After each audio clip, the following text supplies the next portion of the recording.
আমার নাম হচ্ছে লিওন মীর। আমি ফাতেমা আক্তারের মামা। ৩য় শ্রেণীর ছাত্রী ছিল। আমাদের আসলে অনেক অভিযোগ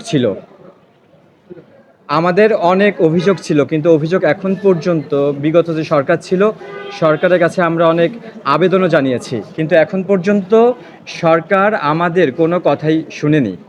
১ নাম্বার হচ্ছে যে একটি তদন্ত কমিশন সরকারের পক্ষ থেকে গঠন করা হয়েছিল। সেই তদন্ত কমিশনের যে প্রতিবেদন আংশিক প্রকাশ করা হয়েছে। সে আংশিক তদন্ত প্রতিবেদনের মধ্যে ২টি পক্ষকে দায় দেওয়া হয়েছিল। বলেছিল যে পাইলটের ত্রুটির কারণে হচ্ছে বিমানটা পড়ে যায়। আর দ্বিতীয় হচ্ছে যে এই স্কুলটা হচ্ছে অবৈধভাবে গড়ে তোলা হয় এবং অবৈধভাবে মানে যে নিয়মকানুন মেনে বিল্ডিং কোড, সে কোড না মেনে বিল্ডিংটা করার কারণে হচ্ছে হতাহতের পরিমাণ বৃদ্ধি পায়। হতাহত মানে হচ্ছে তাহলে কি নিহত বেড়েছে, আহত বেড়েছে। তার মানে স্কুল দায়ী। তাহলে আমাদের আগে যত অভিযোগ ছিল, আমরা সব অভিযোগ যদি একদম একপাশে দূরে সরিয়ে রাখি, কিন্তু তদন্ত কমিশনের প্রতিবেদনে যে স্কুলকে দায় দেওয়া হয়েছে, তাহলে এখনও পর্যন্ত কেন স্কুলের বিরুদ্ধে কোনো আইনগত ব্যবস্থা গ্রহণ করা হয়নি?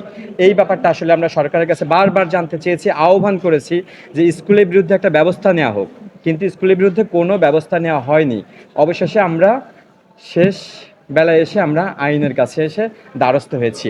এইখানে একটি কথা বলা হয়েছে যে স্কুলটা যেখানে গড়ে তোলা হয়েছে, এইখানে যে স্কুলটা গড়ে তোলা হয়েছে এটা হচ্ছে বিমানের রুটের উপরে, বিমান যেখান দিয়ে চলে সেই বিমানের রুটের উপরে কেন স্কুলটা গড়ে তোলা হলো? এই স্কুলটা তাহলে বিমানের রুটের উপরে এখন পর্যন্ত কেন থাকবে?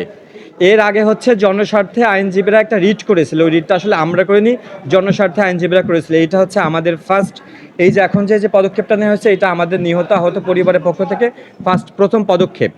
তো বিমানের রুটের উপরে এসে স্কুল কেন করবে? স্কুল এখানে কেন থাকবে এটা আমরা আসলে জানতে চাই।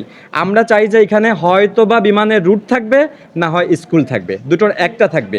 ক্ষতিপূরণের কথা বলা হচ্ছে, ক্ষতিপূরণ দিলে কি আসলে সব সমস্যার সমাধান হয়ে যায় নাকি? ক্ষতিপূরণ দিলে কি মানে আমাদের কি হবে? ক্ষতিপূরণে আমাদের কি হবে? ক্ষতিপূরণ তো এটা একটা রাষ্ট্রের জরিমানা, এটা একটা সরকারের জরিমানা। ক্ষতিপূরণের মধ্য দিয়ে আমাদের কোনো ক্ষতিরই পূরণ হবে না। এটা জরিমানা, এটা তো দিতেই হবে, এটা একটা আইনগত ব্যবস্থা।